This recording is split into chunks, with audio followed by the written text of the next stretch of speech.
Yo, what is up, PK fam? And today I wanted to film either a vortex side flip tutorial or my first garden trampoline session ever, but neither of those are happening, unfortunately. Both of them are not happening because, first of all, the weather still sucks buttholes. It's like 20 degrees outside, and I injured myself quite a bit in last night's training session.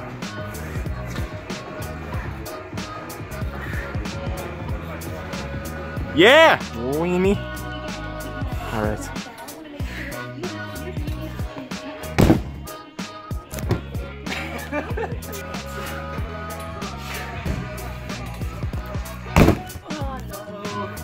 Oh, look at this. Baby rip. Damn it. Rip. So yeah, as you can see, I ripped like hella hard, but I think it was worth it. So as you guys know, I used to suck at least, at flyaways, but when I was training with Johnny, again, that was on my Instagram story, so you guys should follow me on Instagram, hashtag plugging before the video even starts, to see all of the training sessions that I do that I don't film. I also screwed up my neck and re-screwed up my ankle, but you know, whatever. So with all of those excuses, I'm coming to you with this video, which is how to train in the winter, or at least how to get better at your movement during the winter. And this one, don't worry, is gonna be like an actual tutorial with like actual suggestions, not just like a training session. But if you would like to check out that training session named How to Train During the Winter, you should click the link in the description below. Yeah. Plugging. So let's just get started with the video. My first recommendation is basically what I was demonstrating in my first video, which is training indoors. Now, depending on your skill level, this could be easier or harder if you have not enough or if you do have a lot of skills. If we're talking specifically about skill level and you're not comfortable with doing flips in like small spaces, or you don't want to do flips, then you can work on precisions. And even if you don't have precision trainers like the ones I have, you can just like stick tape to the ground and then like work on precisions on there. Any type of drills help. And I'm sorry for the echo, but nothing I can do.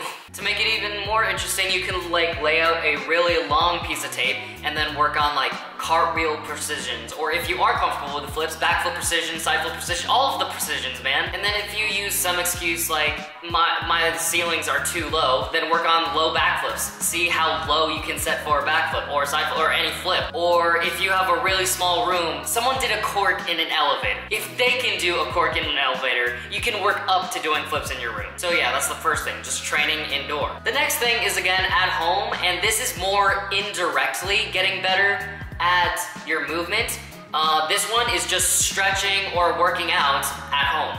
That could be just working on conditioning, getting your muscles stronger, or just stretching out so the next time that you train at the gym or something like that, you're more and more powerful. That one's pretty obvious, but you know, I feel like I should say it. Now this next one is a little bit more philosophical, but working on any other movement. Because in my opinion, whether you do parkour, tricking, free running, any of it, if you get more confident in any of those areas, you're like slightly gonna be more confident in the other areas. So like if I mainly do flips, which I do, but I work on precisions, I believe that I'll still, even though I'm working on precisions, I'll get slightly more confident in my other forms of movement, aka flips. Now again, this is just my opinion. You don't need to agree with it, I'm just saying it.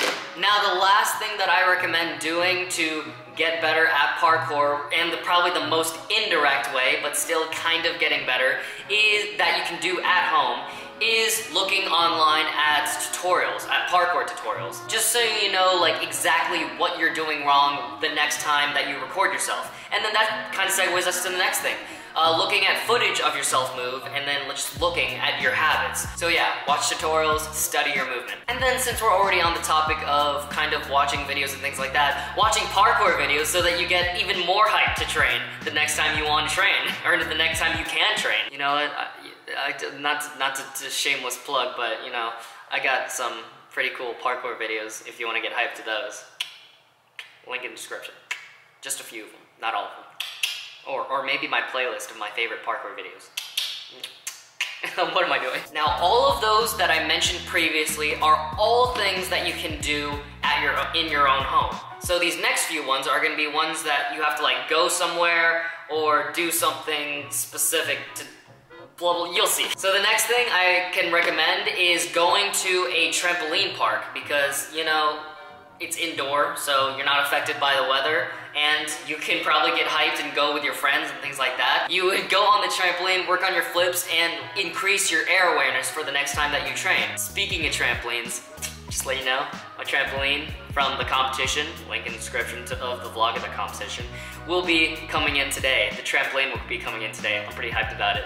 I probably won't like take it out for an actual G-Tramp session until it gets warmer, but yeah, get hyped for that. Ring that notification bell button. Sorry, it's not the end of the video yet, I'm sorry. And the next one, and again, a really obvious one, is going to whatever gym you go to train for like open gym or things like that. So that could be the parkour gym that you go to, like for me, Swift Movement Studio, or a gymnastics gym that you go to or haven't gone to, so it'd be more of an adventure during the winter. Or it can even be like a workout place if they allow that type of stuff.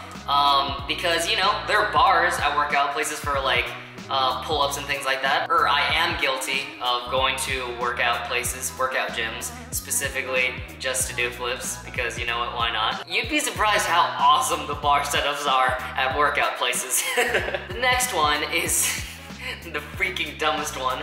Just training outside. It's not the dumbest as in, you're dumb if you're doing it. It's just the one like, why am I even saying this? But you know, I don't know, maybe me saying it will hype you up enough to do it. Training outside. Just slap on a pair of gloves, put on a hat, maybe some mufflers because your ears get really cold, and just start training. I would suggest, if you're going to try that, warm up indoors so that you get kind of hot, and then train outside, and then just keep on moving. If you do, like, if you want to work on backflips, and you do one backflip, you warm up inside, you do a backflip outside, and then you just stand there thinking of what to do, you're gonna get cold again. You're gonna cool down. So backflip, start jogging around, do a precision there where there's no snow, do a backflip again, and blah, blah, blah. You'd be surprised how hyped like outdoor training sessions can be.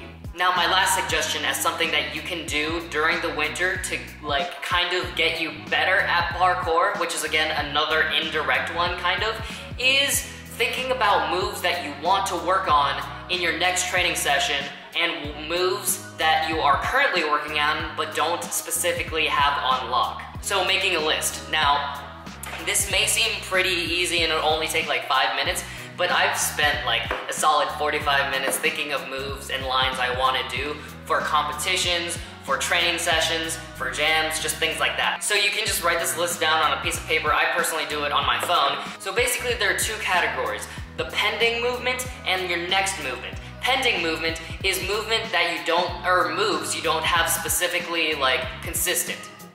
So things you're still trying to work on, still trying to get on lock. Now again, I suggest following the rule of 3.